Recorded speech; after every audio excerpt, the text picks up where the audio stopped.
Today, we will examine semiotics in society by looking at television. First of all, we must look at how signs are set up. There are two parts, the signifier and the signified. The signifier is the physical thing seen or heard, while the signified is the concept that is conveyed as a result of the signifier. An example of this is Sherlock Holmes and his brother Mycroft during one of his famous deductions. Balance of probability. Not that you've ever spoken to a woman with short hair, or you know a woman. Staying show is out of condition, and he's sentimental because the hat has been repaired 5 times, very neatly. The cost of the repairs exceeds the cost of the hat, so he's mawkishly attached to it, but it's more than that. 1, perhaps 2 patches would indicate sentimentality. But 5's obsessive behavior, obsessive compulsive. Hardly. Your client left you behind. What sort of an obsessive compulsive would do that? The earlier patches are extensively sun-bleached, so he's worn it abroad, in Peru. Peru? This is a chulo. The classic headgear of the Andes is made of alpaca. Nope. No? Atlantic sheep wool, similar but very distinctive if you know what you're looking for. I've written a blog on the varying tensile strengths of different natural fibers. You said he was anxious. The bobble on the left side has been badly chewed, which shows he's a man of a nervous disposition. But also a creature of habit because he hasn't chewed the bubble on the right. Precisely. A brief sniff of the offending bubble tells us everything we need to know about the state of his breath. Really elementary. But you've missed his isolation. In this clip, some signifiers are the sweat stains and short hair, and the signified meanings are that the person is out of shape and that it is a man who owns the hat.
In order to understand semiotics a little better, I thought it would be helpful to do a syntagmatic analysis on Shrek, a DreamWorks classic.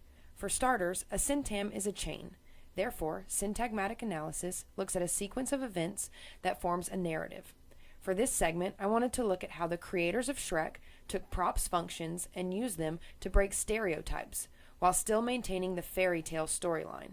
To refresh your memory on the tale of Shrek, please enjoy the following clip. Where an unlikely hero You definitely need some Tic Tacs or something, because your breath stinks! rescues a fair princess You didn't slay the dragon? It's on my to-do list. from a nasty villain Eat me! with the help of his trusty companion. This is gonna be fun. We can stay up late, swapping manly stories, and in the morning, I'm making waffles. You see, we have a classic fairy tale plot, a damsel in distress being rescued from danger by an underdog with the help of a trusty friend. However, if you take a closer look, one can see that the creators of Shrek decided to use comedy to break the stereotypes in the typical fairy tale. So, we have 4 characters. Props, hero is now the unlikely hero. Shrek, represented as a green ogre instead of the handsome prince. The princess is later revealed as the unlikely princess. Fiona, a green, spunky, and independent ogre, instead of the beautiful princess waiting for her prince to come. The villain is now the dweeb villain. Lord Farquaad, who instead of being scary is portrayed as a pushover who just happened to come into reign. And finally, the trusty companion is now the annoying companion. Donkey, who instead of being friendly and helpful, is comical and irritating. In the 2009 film, He's Just Not That Into You, interconnecting story arcs deal with the challenges of reading or misreading human behavior. The characters in this film exhibit several of the defense mechanisms outlined in our text, including regression, rationalization, and fixation.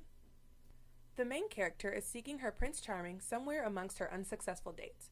Throughout the film, she wonders why she has been so unsuccessful and often rationalizes, which is the offering of logical reasons or excuses for behavior generated by unconscious and irrational determinants. We see this in the end of our first clip as women rationalize men's apathy to comfort one another.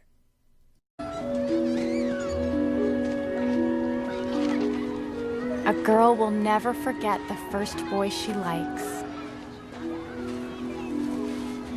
even if things don't quite work out. Why did you do that?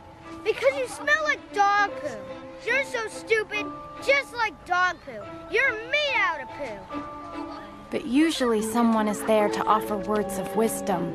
Made of dog poo. Honey, do you know why that little boy did those things and said those things?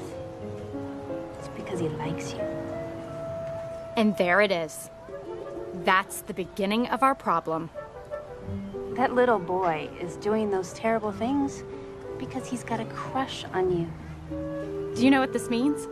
We're all encouraged, no, programmed, to believe that if a guy acts like a total jerk, that means he likes you. Here's the problem. He likes you too much. You're too pretty and too awesome. He can't handle it. The flashback in the first clip also shows us regression, an individual's return to an earlier stage in life development when confronted with a stressful or anxiety-provoking situation.